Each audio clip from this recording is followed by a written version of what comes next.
22મી જૂનના ગુજરાતની અનેક ગ્રામ પંચાયતની ચૂંટણીઓ યોજાઈ અને આ ચૂંટણીઓનું આજે 25મી જૂને પરિણામ આવી રહ્યું છે. ત્યારે એક ગ્રામ પંચાયતની સવિશેષ રૂપે આખાય ગુજરાતમાં ચર્ચા છે અને આ ગ્રામ પંચાયત ઉપર આખાય ગુજરાતના ઘણા બધા લોકોની નજર હતી. આ ગ્રામ પંચાયત છે રીબડા ગ્રામ પંચાયત, જ્યાં ગ્રામ પંચાયત સદસ્યની પેટા ચૂંટણી યોજાઈ અને આ ચૂંટણીમાં બહુચર્ચિત રીબડાના જાડેજા પરિવારમાંથી અનિરુદ્ધસિંહજી જાડેજાના દીકરા સત્યજીતસિંહ જાડેજા વિજયી બને. તો આ પેટા ચૂંટણીની એટલા માટે સૌથી વધુ ચર્ચા અથવા તો ઘણા બધા લોકોની નજર હતી, અથવા તો યુટ્યુબ પર આ પેટા ચૂંટણીની પણ સૌથી વધુ ચર્ચા એટલા માટે ચાલી કે બે ગરાસિયા દરબારોની લડાઈ, બે ગરાસિયા દરબારોના આત્મસન્માન કે સ્વાભિમાનની લડાઈ, અહંકાર શબ્દનો પ્રયોગ હું નહીં કરું, પરંતુ પરસ્પર એ બંને ગરાસિયા અને ગરાસિયા વચ્ચેનો ગજગ્રાહ શું હોય એ આપણને રીબડામાં ગોંડલના એ વિસ્તારમાં જોવા મળે. જાડેજા વાડ છે, રાજકોટ કચ્છ બાદ ગોંડલનો એ વિસ્તાર પણ જાડેજાઓના શાસન નીચે રહ્યો. આઝાદી પહેલાંનો જે રાજાશાહી કાળ હતો એમાં એ જાડેજાનો ગઢ રહ્યો. ગોંડલની એ નગર રચના એની ગટર યોજનાથી લઈ અને ઘણું બધું ખૂબ જ એડવાન્સ હતું. જાડેજા રાજવીઓ ખૂબ એડવાન્સ હતા. જાડેજા રાજવીઓ પ્રજાવત્સલ રહ્યા અને જાડેજા રાજવીઓએ સૌરાષ્ટ્રની ધરતી ઉપર સદીઓથી રાજ કર્યું. સ્થાનાંતર કરી અને ધીમે ધીમે કચ્છમાંથી એ લોકો સૌરાષ્ટ્રમાં પણ ફેલાયા. કાઠી દરબારોની જેમ કાઠી પણ મધ્ય એશિયાના દેશમાંથી પાકિસ્તાન તરફ, સિંધ પ્રદેશ, ત્યારબાદ સૌરાષ્ટ્રમાં સ્થાયી થયા અને અલગ અલગ નાના નાના રજવાડાઓમાં કાઠી દરબારો સૌરાષ્ટ્રમાં એ લોકોએ રાજ કર્યું. તો આ પેટા ચૂંટણીની અંદર સત્યજીતસિંહ જાડેજાની જીત એ રીબડાના જાડેજા પરિવાર માટે મલમ સમાન છે, કેમ કે અમિત ખૂંટ આપઘાત કેસમાં અનિરુદ્ધસિંહ જાડેજા અને રાજદીપસિંહ જાડેજા બંને ફરાર છે.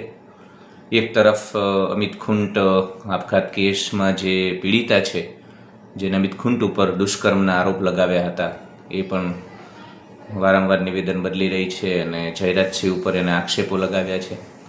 તપાસ થઈ રહી છે, જયરાજસિંહ ઉપર પણ પોલીસ તપાસ ચાલી રહી છે. આ બધા ઘટનાક્રમ વચ્ચે આ ગ્રામ પંચાયતની ચૂંટણી ખૂબ જ મહત્વપૂર્ણ, કેમ કે વિસાવદર જેવી બેઠકની તો ચર્ચા થાય અને આપણે વિડીયો બનાવીએ, સોશિયલ મીડિયા ઇન્ફ્લુએન્સર પણ એના ઉપર બોલે, પણ ગ્રામ પંચાયતને એમાં પણ પેટા ચૂંટણી સદસ્યની એની આટલી બધી ચર્ચા. તો ચર્ચા થવાનું કારણ આ છે કે એક તરફ જયરાજસિંહ અને અનિરુદ્ધસિંહ બંનેનો અહંકારનો ટકરાવ, એ બંને ગરાસિયા દરબારો પોતપોતાનું ગરાસ જાળવવા માટે, આઝાદી બાદ દેશમાં લોકશાહી છે, પણ જે લોકો ગરાસિયાથી પરિચિત છે, ક્ષત્રિયોથી પરિચિત છે, કાઠી દરબારોથી પરિચિત છે, એ લોકો મારી સાથે આ વિડીયોમાં વધુ જોડાઈ શકશે. બાકીના લોકોને ઘણાને નહીં ગમે આ વિડીયો, પરંતુ જે લોકો ક્ષત્રિયો સાથે જોડાયેલા છે, ક્ષત્રિયતા સાથે જોડાયેલા છે, ક્ષત્રિય ધર્મ સાથે જોડાયેલા છે, ક્ષત્રિય ધર્મને જાણે છે, ગરાસિયા અને કાઠી દરબારોનું વ્યક્તિત્વ કેવું હોય, એ પોતાના આત્મસન્માન સાથે ક્યારેય કોમ્પ્રોમાઇઝ ન કરે, એની સાથે બાંધછોડ ન કરે, સ્વયંનું અસ્તિત્વ મિટાવીને પણ એ પોતાના આત્મસન્માનની રક્ષા કરે. શ્રીમદ ભગવદ્ ગીતામાં લક્ષણો છે ને, તીરતા, વીરતા, સ્વામી ભાવ, યુદ્ધમાં ભાગવું, આ બધા જ જે લક્ષણો હોય એ આપણને કાઠી દરબારોમાં, ગરાસિયામાં જોવા મળે.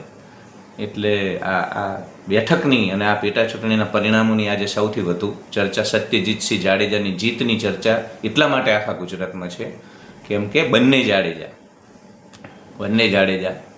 જયરાજસિંહ ટેમુભા જાડેજા, અનિરુદ્ધસિંહ જાડેજા, એમના પિતા, બધાએ આપણે રીબડાને ઓળખીએ છીએ. મહિપતસિંહ જાડેજાથી કોણ પરિચિત નથી? એટલે ગરાસિયાઓના સ્વાભિમાન ને આત્મસન્માનની આ લડાઈ છે.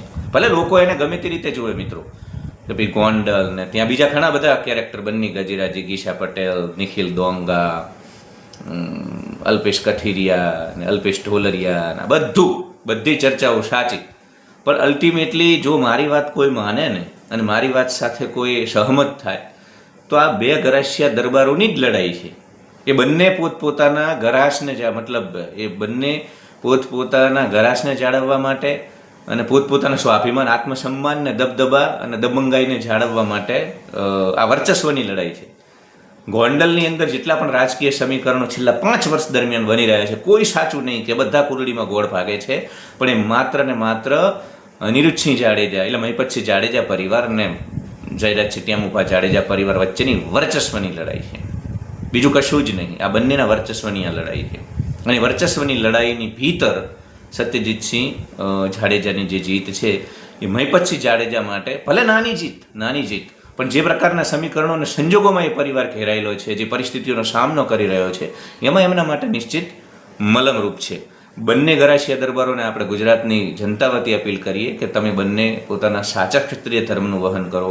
વર્ચસ્વની અહંકારની લડાઈ છોડી ખરા અર્થમાં ગરાસિયાના દીકરા જે રૈયત માટે કરતા, અને રૈયત માટે ગરાસિયાની જે ભૂમિકા હોતી, ગાયોના થણ લઈ જ્યારે વિધર્મીઓ જતા ને ત્યારે ગરાસિયાનો દીકરો, કાઠીનો દીકરો હાથમાં તલવાર લઈ, એ ચાહે પ્રજાપતિની ગાય હોય, બ્રાહ્મણની ગાય હોય, પાટીદારની ગાય હોય, પૂછતો નહીં, પોતાના ક્ષત્રિય ધર્મનું વહન કરતો.